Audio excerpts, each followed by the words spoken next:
अभी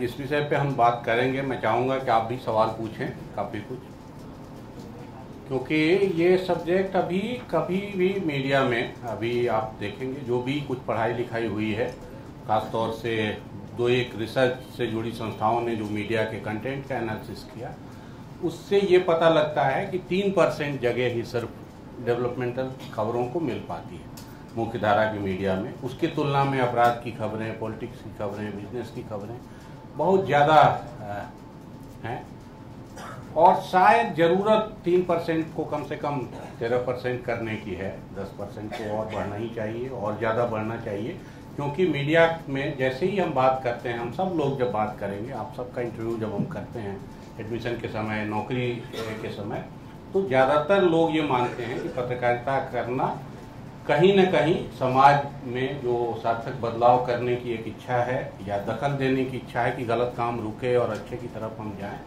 उसका एक हिस्सा है मीडिया का काम। तो ऐसे मीडिया के काम में जो अगर हम डेवलपमेंट समाज में जो कुछ भी हो रहा है, जो बदलाव हो रहे हैं, उनमें दखल न दें पॉजिटिव ढंग से, तो फिर हमारा काम, मीडिया का हमारा काम कहीं न कहीं अपने उद्देश्य से पीछे जा रहा है। हम सब लोग जब डेवलपमेंटल जर्नलिज्म की बात शुरू करेंगे तो जाहिर है कि ये विकास से जुड़ी खबरों का मामला है, लेकिन आप सब जब इस काम की तरफ बढ़ेंगे तो पहली चीज जो दिक्कत होगी वो ये कि विकास है क्या। अगर थोड़ा भी इतिहास को पीछे देखने की कोशिश करें तो आप पाएंगे कि ये सब 100 साल से ज़्यादा पुराना नहीं है। मानव सभ्यता जाने कितनी पुरानी है, हमारा इतिहास कितना पुराना है, लेकिन ये सब 100 साल से ज़्यादा पुराना नहीं है। और बातचीत में तो 50 साल से शायद आया है, उसके पहले इसका ढंग का कोई भी इतिहास भूगोल आपको नहीं दिखाई देगा। तो उसमें मुश्किल ये है कि ऐसा तो नहीं है कि डेवलपमेंट कुछ नया ही होने लगा, उसके पहले कुछ होता ही नहीं था, या फिर ये कि जो कुछ पहले होता था उसको डेवलपमेंट नाम से हम नहीं जानते थे, किसी और नाम से जानते थे। जाहिर है पहले भी ये चीजें होती होंगी, जिसको आज हम विकास कह रहे हैं वो पहले भी होती होंगी।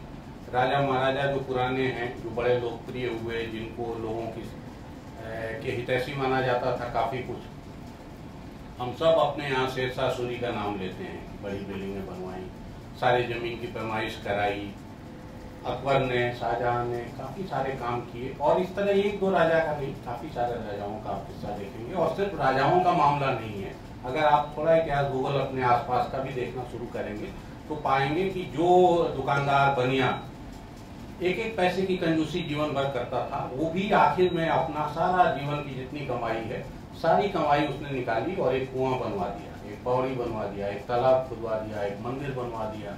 ये सब करके उसने वो सारी कंजूसी शुरू की, सारी बेईमानी सब निकाल के उसने कहीं न कहीं समाज की। तो तब शायद सब दूसरे थे, कहीं कल्याण का है, कहीं धर्म करना है, कहीं पुण्य करना है, कहीं समाज सेवा करनी है, इस किस्म के शब्द थे। आज डेवलपमेंट एक अलग अर्थ में थोड़ा आपके सामने आया है, और उसकी वजह ये है कि शासन का रुख बदल गया है। आज के तारीख में खासतौर से यूरोप से जो डेवलपमेंट का मॉडल आया है, उसमें शासन वेलफेयर स्टेट के कंटेक्स्ट में आया है। और चाहे डेवलपमेंट का मॉडल कैपिटलिस्ट हो या सोशलिस्ट हो, सब में ये है कि शासन समाज के विकास में एक भूमिका निभाता है, और वो जो दखल देता है डिफरेंट योजनाओं से, उससे समाज का भला होता है, समाज का विकास होता है। इस बेसिक बात को समझ लेने के बाद भी आप पाएंगे कि अभी भी ये मुश्किल बनी हुई है कि डेवलपमेंट असल में कहेंगे किसको, या डेवलपमेंट को मापेंगे कैसे। कई दफे आप पाते हैं कि पर कैपिटा इनकम, जीडीपी का ग्रोथ, कई बार इलेक्ट्रिसिटी का कंजम्पशन, रोड की डेंसिटी, अस्पताल में पर बेड कितने 1000 लोगों पे कितने बेड हैं, इस किस्म की गिनती। और रोज नई परिभाषा बदल के आ रही है, सिर्फ एक जगह रुक नहीं गया है कि जीडीपी को ही मान लेंगे या कैलोरी कंजम्पशन को ही मान लेंगे। इतना कैलोरी अगर आदमी खा रहा है, उसका कंजम्पशन बढ़ गया, एनर्जी का कंजम्पशन बढ़ गया, कितनी बिजली जला रहा था एवरेज, अब सब लोग ज्यादा बिजली खर्च करने लगे। आज के तारीख में मैंने माइग्रेशन पे काम किया है काफी, तो माइग्रेशन के बारे में भी ये माना जाता है कि जितना ज्यादा माइग्रेशन होगा उतना विकास होगा। तो एक पूरी थ्योरी ये चल रही है, माइग्रेशन में जो भी माइग्रेट करता है उसको बहुत दिक्कत होती है, अपनी जगह से उखड़ के जाता है, बोली, खाना पीना, पहनना ओढ़ना, पत्नी रह गई, बच्चे रह गए, बूढ़े माँ बाप रह गए, अकेले पहले माइग्रेट करता है। और अगर सबको लेके जाता है तो फिर उसकी अपनी तकलीफ शुरू होती है कि वो बच्चा कैसे नई भाषा में कैसे पढ़ाई करेगा, बूढ़े माँ बाप जाके कहाँ से भाषा सीखेंगे।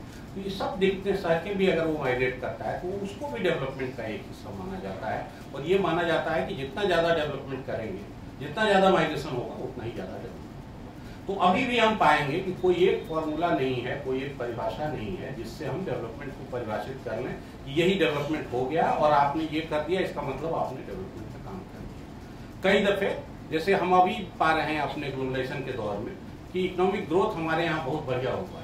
पिछले 20 साल से जब से लिबरलाइजेशन लागू हुआ है तब से इकोनॉमिक ग्रोथ बहुत बढ़िया। अभी भी सारी दुनिया में जो सबसे तेज रफ्तार से जो अर्थव्यवस्थाएं बढ़ रही हैं उस भारत भी है। पर कैपिटा इनकम भी बढ़ रहा है। इसके बावजूद हम पाते हैं कि अमीरी गरीबी का गैप बढ़ रहा है। मुकेश अंबानी की संपत्ति तो 20 साल में 101 गुना बढ़ गई। आम आदमी की गरीबी खत्म हुई है या नहीं, ये अभी भी डवाडोल है। अभी जो ह्यूमन डेवलपमेंट इंडेक्स आया है उससे पता लगता है कि शहरों में 3% और देहात में 8% जो कंजम्पशन प्रोटीन का है और कार्बोहाइड्रेट का है, इन दो का कंजम्पशन कम हो गया। इसका मतलब गरीब और गरीब हो गया। तो सारी समृद्धि कुछ लोगों के जेब में जा रही है। एक लेवल में तो बहुत बढ़िया है, बहुत तेज ग्रोथ है, सारी दुनिया में हमारा झंडा फहरा रहा है और चीन के बाद हम ही हैं और अगली जो सुपर पावर अगला जो भी होना है उसमें हिंदुस्तान भी है। लेकिन कुल मिला के जमीन पर जब वो आता है तो वो बंटवारा उस किस्म से नहीं हुआ है। तो ये आपको जब भी अभी डेवलपमेंट जर्नलिज्म की बात आप करेंगे तो चाहे सरकारी योजनाओं का हो, चाहे समाज के जनरल विकास का हो या आपके अपने उद्योग का हो, आपको डेवलपमेंट किस सेंस में करना है या किस सेंस में गिनना है ये मुश्किल बनी रहेगी। इससे भी ज्यादा मुश्किल हम सब लोगों को अगर डेवलपमेंट जर्नलिज्म करना आपके फितरत में है और आपको अच्छा लगेगा करना, मेरे ख्याल से करना चाहिए सबको, तो आप पाएंगे कि इससे भी ज्यादा मुश्किल ये है कि डेवलपमेंट जर्नलिज्म करें कैसे। जैसे आपको कोई कह दे कि आप एक गांव में गेहूं की पैदावार बढ़ी है या घटी है, इसका हिसाब लगाइए। अब आप सोचिए जरा ये हिसाब कितना मुश्किल है, क्योंकि पिछले साल गेहूं कितना पैदा हुआ था ये हिसाब आप कहां से ले आएंगे, और इस साल कितना पैदा होगा या हुआ ये कहां से ले आएंगे। और अगर पूरी टीम आपकी हम लगा लें, अभी जितने लोग हम लोग बैठे हैं, तो एक पंचायत का हिसाब लगाने में मुश्किल हो जाएगी। अगर ये सारी टीम लग जाए कि जाके फला गांव का डेवलपमेंट गेहूं पैदावार खाली देख लो कि पिछले साल से ज़्यादा हुआ कि कम हुआ या अच्छा हुआ या बुरा हुआ, तो ये पूरी जितनी भी हमारी संख्या है ये सब लग जाएगी। इसके बाद भी आंकड़ा भरोसे का आएगा, ये मुझे अभी शक है। तो फिर हम क्या करते हैं, आमतौर पे डेवलपमेंटल जर्नलिज्म में ये मुश्किल है कि आंकड़े आपको, और कोई अखबार इतने लोगों को एक बरस के आंकड़े के लिए, गेहूं के आंकड़े के लिए नहीं लगा सकता। कोई चैनल, इतना खर्चा किसी के पास नहीं है कि जो इतने लोगों को लगा दे सिर्फ इस आंकड़े के लिए कि जाके फला गांव का गेहूं का प्रोडक्शन देखो कि बढ़ा कि घटा या अच्छा हुआ कि बुरा हुआ। इतना किसी के पास साधन नहीं है, इतने लोग किसी के पास नहीं। तो आमतौर पर डेवलपमेंट जर्नलिज्म में हमारी मुश्किल फिर ये शुरू होती है अगली कि चाहे मामला एक गांव का हो या पूरे मुल्क का हो या दुनिया का हो, एक फसल का हो, सारी फसलों का हो, बीमारी का हो, किसी पुल बनने का हो, सड़क बनने का हो, बिजली की पैदावार का हो, जो भी कोई अगर आपको फिगर लेना है, जानना है, तो उसमें आपको आंकड़ा आपके अपने बस में नहीं है। आंकड़ा आपको दूसरा ही कोई देगा। दूसरा कोई आमतौर पे सरकारी एजेंसियां देती हैं या कंपनियां देती हैं या फिर जो डेवलपमेंट की एजेंसियां हैं डिफरेंट वो देती हैं या कहीं मार्केट रिसर्च की संस्थाएं हैं वो देती हैं। इसका मतलब ये है कि आपको जो भी पढ़ाई लिखाई करनी है, जो भी कुछ बताना है, जो भी कुछ यस नो करना है, सरकार की नीतियों को गाली देना है या तारीफ करना है, ये सब बुनियादी आंकड़ा किसी और से लेना है।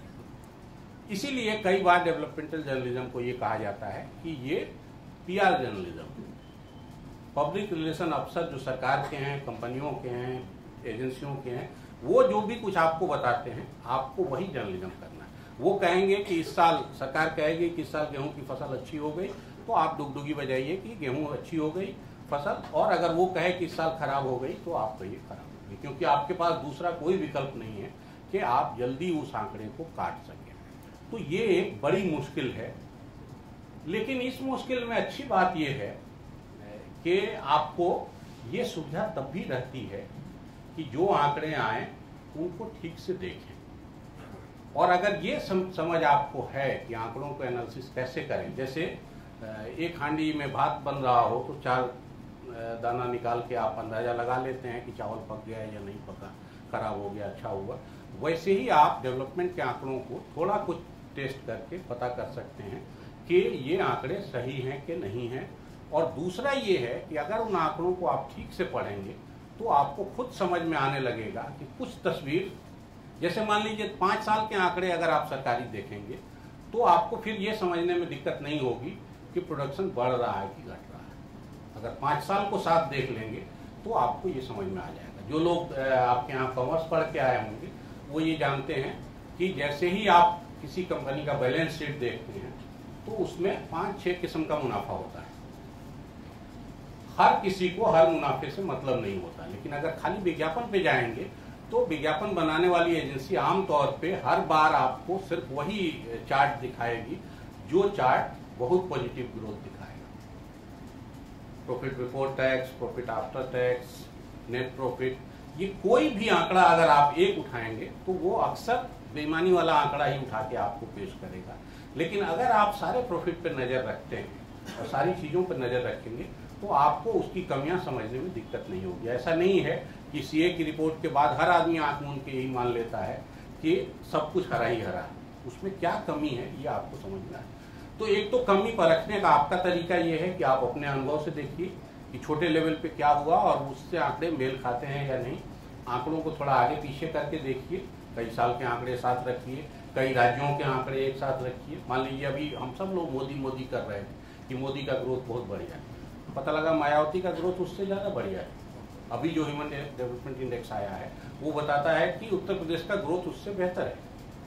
अब ये फिगर आपको एकदम चौंकाने वाला है, लेकिन ये तभी सामने आएगा जब 2-3 राज्यों के आंकड़े आप साथ रखेंगे, जो बहुत अच्छा माना जाता है, जो बहुत खराब माना जाता है। उसके बाद आपको समझ में आएगा कि नहीं असल में क्या हो रहा है। तो आंकड़ों को पढ़ना, देखना, समझना भी आपको आना चाहिए। ये डेवलपमेंटल जर्नलिज्म की एक जरूरत है। अभी आपको लोग पढ़ा रहे होंगे, हमारे साथी लोग रिपोर्टिंग पढ़ा रहे होंगे, एडिटिंग पढ़ा रहे होंगे, कॉपी लिखना पढ़ा रहे होंगे, खबर लिखना पढ़ा रहे होंगे। इन सब चीजों की जरूरत डेवलपमेंटल जर्नलिज्म में पड़ेगी और ये आपको कई मायने में अच्छा बुरा दोनों ही अनुभव देगा। जैसे आपको ये चीज, जो भी कोई रिपोर्टिंग पढ़ा रहा होगा वो आपको ये बताएगा कि रिपोर्टिंग का एक बड़ा गुण है आप में जो होना चाहिए, वो ये है कि सोर्सेज डेवलप करना। हर मिनिस्ट्री में, हर कैबिनेट में, हर दफ्तर में अगर आपने सोर्सेज अच्छे डेवलप कर लिए तो आप बढ़िया रिपोर्टर हैं, आपको खबरें मिलती ही रहेंगी। और सोर्सेज डेवलप करने के बारे में ये भी बताया होगा हमारे दोस्त ने, या बताएंगे अभी अगर नहीं पढ़ाया होगा, कि ये जो सोर्स बनते हैं लोग, ये आम तौर पे इनकी पर्सनालिटी बहुत गड़बड़ होती है। ये दारू लेके, ये कोई सामान लेके, ये झूठ बोल के, क्योंकि मान लीजिए अगर आप जो बहुत कायदे कानून वाला अफसर है उसको कहिए कि भैया अपने मिनिस्ट्री की चीजें हमको बताओ, वो बोलेगा हमको इजाजत नहीं है बात करने की, आप मंत्री से बात करिए या पीआरओ से बात करिए। अगर मंत्री से भी पूछिएगा तो वो कहेगा कि नहीं, हम तो ओथ लेके भाई साहब बैठे हैं कि कैबिनेट की कोई चीज आपको सीक्रेट नहीं बताएंगे। कैबिनेट की मीटिंग जैसे होती है आपके पास सारी खबरें आ जाती। उसके अंदर क्या हुआ ये वही मंत्री बताता है जो बहुत एम्बिशियस होगा, जो किसी को चिदम्बरम बता रहे हैं क्योंकि प्रणब मुखर्जी को चाहते हैं कि ये पंचर हो और प्रणब मुखर्जी हटेंगे तो हमको फाइनेंस मिल जाए, पाटिल हटे तो उनको होम मिनिस्ट्री मिल गई। तो जो मंत्री बहुत एम्बिशियस होगा, जो अफसर बहुत एम्बिशियस होगा, जो पार्टी का कार्यकर्ता बहुत एम्बिशियस होगा, जो आदमी लालकृष्ण आडवाणी का नहीं होगा बीजेपी का वर्कर, वो आपका कैसे हो सकता है? लेकिन आपको खबर वही देगा। असली जो अंदर की खबरें हैं वो ऐसा ही एम्बिशियस आदमी जिसको जल्दी आगे बढ़ना है, जिसको कुछ गड़बड़ करके आए। तो सोर्स बनाना बहुत ही मुश्किल काम है रिपोर्टिंग का। अगर और आपने सोर्स बनाना सीख लिया तो फिर आप अच्छे रिपोर्टर हैं, और ये आपको करना ही होगा। अगर आपको रिपोर्टिंग में जाना है तो आपको थाने से लेके हर जगह आपको अपने सोर्स बनाने होंगे जो एक फोन पे आपको खबर दे देंगे, और या कोई खबर आपको आ रही होगी तो आप कंफर्म करने के लिए उनको फोन करते हैं कि भैया ये बात हुई है क्या तुम्हारे यहाँ, तो थोड़ी देर में आपको बता देता है कि हाँ ये हुआ है, इसमें ये और बात है। तो आप बड़े मजे से खबर दीजिए। जितना अनुभवी होंगे आप उतना ही ज्यादा आप। और थाने का सोर्स बहुत आसान होता है, लेकिन कैबिनेट का सोर्स बहुत मुश्किल होता है। डेवलपमेंटल जर्नलिज्म के बारे में अच्छी बात यह है, एक मुश्किल तो यह है कि आपको खुद से खबर निकालने में बहुत परेशानी आनी है, लेकिन अच्छी बात यह है कि इसमें सोर्स आपको इस किस्म के नहीं मिलेंगे। आपको सोर्स आमतौर पे अच्छे सोर्स मिलेंगे। सोर्स वो लोग बनेंगे जो खूब पढ़ाई लिखाई करते हैं। कोई हेल्थ पे पढ़ रहा है, कोई पॉपुलेशन पे पढ़ रहा है, कोई इकोनॉमिक ग्रोथ पे पढ़ रहा है। उस इकोनॉमिक ग्रोथ का भी एक एक इलाका है जिसमें पढ़ने वाले लोग हैं, एनजीओ हैं जो दिन रात वही काम कर रहे हैं, जो औरतों पे, हेल्थ पे, बच्चों चाइल्ड हेल्थ पे, एजुकेशन पे काम कर रहे हैं। आपको जैसे जनगणना आती की रिपोर्ट आती है, आशीष बोस आपको इतने व्यस्त मिलेंगे, क्योंकि हर आदमी चाहता है कि आशीष बोस से ही बात करें, और वो जो बता देंगे वो काफी सारी अच्छी चीजें। तो आमतौर पे ये जो बाहर बैठ के एक्सपर्ट बैठे हुए हैं फील्ड में, ये सब जानकार लोग हैं और दिन रात पढ़ाई करते हैं। और ये कोई आपसे दारू नहीं मांगने वाला है, कोई आपको झूठ नहीं बोलने वाला है, कोई आपको दगा नहीं देगा, कोई अपने ऑर्गेनाइजेशन में बेईमानी नहीं करने वाला है। ये सब तपे तपाए लोग हैं जो सचमुच बहुत मेहनत करके अपनी खबरें जुटाए रहते हैं, अपनी जानकारी जुटाए रहते हैं। और उनसे अगर आप नया सेंसस लेके आशीष बोस के पास बैठिए, बोलिए दादा इसमें क्या क्या आया है, वो जो चीजें आपको बता देंगे, आप 7 जन्म में सचमुच नहीं पा सकते। तो ऐसा सोर्स डेवलप करना आपको बाकी जर्नलिज्म में बहुत मुश्किल होता है। डेवलपमेंटल जर्नलिज्म में बहुत आसान है कि ये सोर्स आपको मिल जाए। ये सोर्स बनाने के लिए आपको थोड़ा आगे पीछे देखना होगा जरूर कि कौन लोग हैं इस फील्ड के जानकार। लेकिन इसमें एक और दूसरी अच्छी बात यह है कि आपको खाली आप ही को नहीं देखना है, वो लोग भी ऐसा देखते रहते हैं कि मीडिया में कौन आदमी ऐसा है जो इसकी इस खबरों में दिलचस्पी है। तो आप ही खाली लोकेट नहीं करते हैं, वो भी आपको लोकेट करते रहते हैं कि इस अखबार में ये लड़का है, ये लड़की है, जो जिसकी दिलचस्पी इन खबरों में है, तो उसको ये खबर पहुंचाओ, उसको ये बात पहुंचाओ। वो भी आपके पीछे पड़े रहते हैं, आपको इन्फॉर्मेशन भेजते रहेंगे, आपसे बात करना चाहेंगे, आपको सारे डिटेल्स भेजेंगे। क्योंकि मीडिया एक मायने में फोर्स मल्टीप्लायर भी है। अच्छे काम को अगर मीडिया उठाता है तो वो काम बड़ी तेजी से आगे बढ़ता है, बुरे काम पे अगर मीडिया चोट करता है तो वो काम रुक जाता है। तो फोर्स मल्टीप्लायर है, तो उनकी दिलचस्पी, जो फील्ड में काम करने वाले लोग हैं, जानकार या एनजीओ में या सरकार के अंदर भी बैठे हुए लोग या समाज में ऐसे भी जानकार एक से एक हर फील्ड में है। आप पाएंगे कि ये समुद्र में ये आया था, क्या सुनामी, 200 साल में सुनामी का नॉन इतिहास नहीं, लेकिन सुनामी पे पूरी जिंदगी की पढ़ाई करने वाले लोग आपके हिंदुस्तान में भी, जिन्होंने सारी जिंदगी खाली सुनामी की पढ़ाई। तो सब्जेक्ट पर पढ़ने वाले और जानकार लोगों की कमी नहीं है, ये हमारी आपकी कमी है कि हम उनको लोकेट नहीं कर पाते। तो अगर ठीक से लोकेट करेंगे तो ऐसे लोग आपको मिलेंगे, और वो आपको फिर उनका जो वेस्टेड इंटरेस्ट है वो सिर्फ इतना ही है कि ये बात मीडिया में आए, और मीडिया में आए तो पॉलिसीज पे फर्क पड़ेगा, जो गलत काम हो रहा है वो रुकेगा, जो अच्छा काम हो रहा है वो आगे बढ़ेगा। तो इतना बढ़िया सोर्स और इतना रिलायबल सोर्स और इतना निस्वार्थ सोर्स आपको मीडिया में कहीं नहीं मिलेगा। ये डेवलपमेंटल जर्नलिज्म की अच्छाई है कि आपको अगर डेवलपमेंटल जर्नलिज्म करना है तो इस किस्म के लोग आपको मिलेंगे। एक चीज आपको जब भी कोई खबर लिखना अभी पढ़ा रहा होगा या आगे पढ़ाएगा, तो उसमें ये आपको बताएगा कि जब भी हम खबर लिखते हैं मीडिया में तो हमको कई तरह के दबाव रहते हैं। बहुत ज्यादा सबसे बड़ा दबाव रहता है टाइम और स्पेस का, कि इतने ही बजे तक खबर लिख के दे दो, इतने ही बजे तक खबर बना के दे दो, क्योंकि बुलेटिन अगर चल गया टीवी का तो उसके बाद आप जो बनाएं उसका कोई मतलब नहीं। अखबार छपने का टाइम निकल गया तो आप क्या लिख के देते हैं उसका कोई मतलब नहीं। और स्पेस की भी दिक्कत, खाली टाइम की दिक्कत नहीं होती है, स्पेस की भी दिक्कत होती है कि आज अखबार में इतने कॉलम जगह हैं, आज 20 मिनट के 22 मिनट के बुलेटिन में या आधे घंटे का एक टाइम स्लॉट है, उसमें आपको 20 मिनट ही न्यूज के लिए मिलेंगे।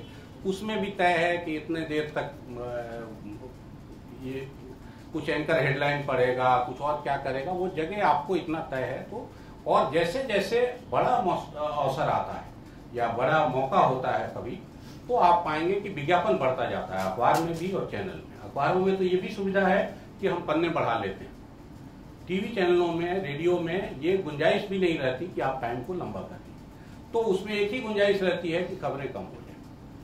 तो टाइम और स्पेस का बहुत ही ज़्यादा आपको, जैसे आप जर्नलिज्म शुरू करेंगे, आप तो पता लगा कि भर दिन तैयारी करके ले आए और खबर एक पैरे में निपट गई। अगले दिन आपका मन होगा यार ये छोड़ दें, जर्नलिज्म करें नहीं करें, क्या करें, और कुछ बकवास खबर, आपके हिसाब से जो बकवास खबर है वो चली जा रही है और आपने बड़ी मेहनत से खबर निकाली, वो खबर रह गई। डेवलपमेंटल जर्नलिज्म के लिए अच्छी बात यह है कि इसमें टाइम और स्पेस का दबाव आपको कम से कम रहेगा। किसी भी और खबर की तुलना में टाइम और स्पेस का दबाव कम होता है। इसमें कभी आपको ये सुविधा है कि अगर आज खबर के लिए जगह ठीक नहीं बन रही है तो इस खबर को आप कल इस्तेमाल कर सकते हैं। इसमें ये दबाव नहीं है कि आज के और अभी के और इसी बुलेटिन में लग जाए और इसी पन्ने में लग जाए, इसका दबाव कभी भी जर्नलिज्म में नहीं हो। यही कारण है कि आप देखिए पी साईनाथ आज के तारीख में बहुत बड़े पत्रकार हैं। नाम आपने सुना, किसी ने नहीं सुना। पी साईनाथ हिंदू में डेवलपमेंटल एडिटर हैं। उनकी किताब अच्छी आई है, एक everyone loves a good dog. मेरी सलाह है कि आप लोग उसको पढ़िए और जरूर पढ़ना चाहिए आपको। वो हिंदी में भी किताब आई है शायद, हरा भरा अकाल नाम से, पता नहीं अपनी लाइब्रेरी में है नहीं है, तो वो किताब आप जरूर लीजिए और पढ़िए, क्योंकि उसमें काफी सारी ऐसी कथाएं हैं जो आपके इर्द गिर्द घटती हैं। जैसे नए बीज आए हैं तो उनका क्या असर हो रहा है, नई वैरायटी जो अगर जानवरों में क्रॉस ब्रीडिंग हो रही है, गाय की जो ऑस्ट्रेलियन वैरायटी है, उनको कोशिश की गई कि पहाड़ी इलाके में उनको इंट्रोड्यूस करें, तो उससे क्या डिजास्टर हो रहा है, वो जानवर भी खत्म हो रहे हैं और लोकल ब्रीड भी खत्म हो रहा है। तो इस किस्म की चीजें, छोटी छोटी गांव की मुश्किल और शहर की मुश्किल, ये सब चीजें उस किताब में लंबे लंबे चैप्टर हैं। और आमतौर पे आप पाएंगे कि पी साईनाथ के ज्यादातर, ये जो मैं कह रहा हूँ इस किताब के ज्यादातर लेख इतवार को छपे हुए हैं। इतवार को इसीलिए छपे हैं कि इतवार को टाइम और स्पेस का दबाव अखबार पे सबसे कम होता है। तो उस दिन जितना मन हो, अगर आपकी स्टोरी में दम है तो पसार के छपिए। उसमें कोई आपको ये बाधा डालने वाला नहीं है कि इतने ही पर खत्म करो और इतना अब इससे ऊपर गुंजाइश नहीं है और इतने बजे तक ही खत्म करो। और तो टाइम स्पेस के दबाव से भी आपको ये खबर मुक्त करती है। कई बार जो अपराध में खास तौर से जो लोग जाएंगे, या अगर एक दो रिपोर्टर होगा, तो हम सब लोगों को ये मुश्किल आती है। हमारे कई दोस्तों को ये बार बार शिकायत रही है कि लाश गिननी पड़ती है सचमुच की, नक्सलियों का जहाँ बार बार हमला हो रहा है, या जहाँ सीआरपीएफ के लोग दूसरी तरफ मारते हैं, या सुरक्षा बल के लोग। बिहार में जो जाति वाली सेनाएं थी, एक जाति वाले दूसरे जाति वालों को मार रहे हैं, दूसरी जाति वाले इस जाति वाले को मार रहे हैं। तो आपके काम में ये चीजें, हम सब लोग घर में अभी भी अगर किसी लाश को छूते हैं या अंतिम संस्कार में जाते हैं तो घर आके अरे जल्दी से नहाओ और गंगा जल डालो, और उसके बगैर घर में एंट्री मुश्किल होती है। लेकिन जब आप जर्नलिज्म करेंगे, खासतौर से अपराध का जर्नलिज्म, तो आपके लिए ये काम एक तरह की ड्यूटी का हिस्सा हो जाता है। और कई बार आपको लगेगा यार ये लाश गिनना तो कुछ ज्यादा है, इसके लिए तो हम जर्नलिस्ट नहीं बने। तो अगर लाश गिनने की ड्यूटी नहीं करनी है, या उस धंधे में नहीं जाना है, या उसको अवॉइड करना है, तो गुलाब गिनने का काम करिए, गेहूं के पैदावार गिनने का काम करिए। डेवलपमेंटल जर्नलिज्म में ये बहुत गुंजाइश है कि आप अच्छी अच्छी चीजें भी देखिए और समाज के नब्ज पे हाथ रखिए, इकोनॉमी के नब्ज पे हाथ रखिए, अच्छे को अच्छा कहिए, बुरे को बुरा कहिए, और उसमें से जो भी गुंजाइश बने वो समाज के हाथ में ले आइए। अगर कहीं आलोचना करने की जरूरत पड़ रही है तो आलोचना करिए, कहीं तारीफ करने की जरूरत पड़ रही है तो तारीफ करिए।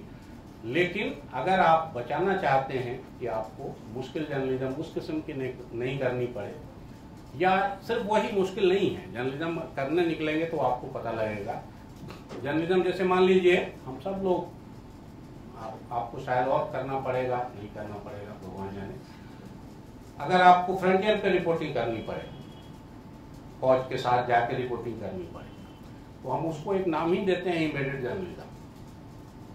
एम्बेडेड बने सब अंगूठी उंगूठी पहने हुए हैं लोग, नहीं है, उसमें नगीना एक जड़ा हुआ है, कोई पत्थर, तो हम फौज के साथ उसी तरह से जड़ जाते हैं। फौज पकड़े रहती है चारों ओर से और हमको अपने साथ लेके चलती है, क्योंकि ये जो फोर्स मल्टीप्लायर मैंने कहा कि अगर खबर बाहर आएगी तो उसका असर ज्यादा होगा, तो मीडिया की जरूरत फौज को है और हमको भी खबर देने की जरूरत होती है। दोनों एक दूसरे से जुड़ जाते हैं और उसी तरह से जुड़े रहते हैं जैसे ये यहाँ कोई हीरा मोती जकड़ा हुआ है। और इसी हालत में जाके जर्नलिज्म, फौज जो कहती है वो हम लिखते हैं, जो खिलाती है वो खाते हैं, जहाँ ले जाती है वहाँ जाते हैं, जो दिखाती है वो, उसमें आप जरा भी इधर उधर नहीं कर सकते। गल्फ वार के समय सारे जर्नलिस्ट अमेरिका और इंग्लैंड से ही गए थे, उसके बाहर के 6 लोग सिर्फ थे और उन 250 जर्नलिस्टों में से भी काफी सारे को वापस भेजा गया, जबकि वो सब टेस्टेड होंगे, कोई अमेरिकी लाइन को काटने वाला नहीं होगा, तो सब टेस्टेड थे। इसके बाद भी कई लोगों को बाहर किया गया, कई की रिपोर्ट रोकी गई, कई को फटकारा गया क्योंकि उन्होंने फौज की मर्जी के खिलाफ किया। आपको कई बार लगेगा एम्बेडेड जर्नलिस्ट होके जाएंगे कि बाप रे ये करना तो हमारा नहीं था, हम इसके लिए तो जर्नलिस्ट जो फौज हमसे लिखवाए वही लिखेंगे, जो दिखाए वही देखेंगे। तो अगर इन सबको अवॉइड करना है तो डेवलपमेंटल जर्नलिज्म आपके मन की पत्रकारिता हो सकता है और इसमें काफ़ी गुंजाइश है करने की। और जैसा मैंने पहले आपको कहा कि आज की मीडिया में 3% जगह ही डेवलपमेंटल खबरों को मिल रही है, तो 3 को कम से कम 13 भी करना हो तो आप जैसे काफ़ी सारे लोगों की ज़रूरत है और इस फील्ड में आइए, क्योंकि अभी ये फील्ड खाली है। बाकी सब में बहुत मारामारी है, उस मारामारी से बचना है और सचमुच का सार्थक काम कुछ करना है समाज के लिए, तो ये पत्रकारिता का एक नया फील्ड है जिसमें आप सबकी जरूरत है।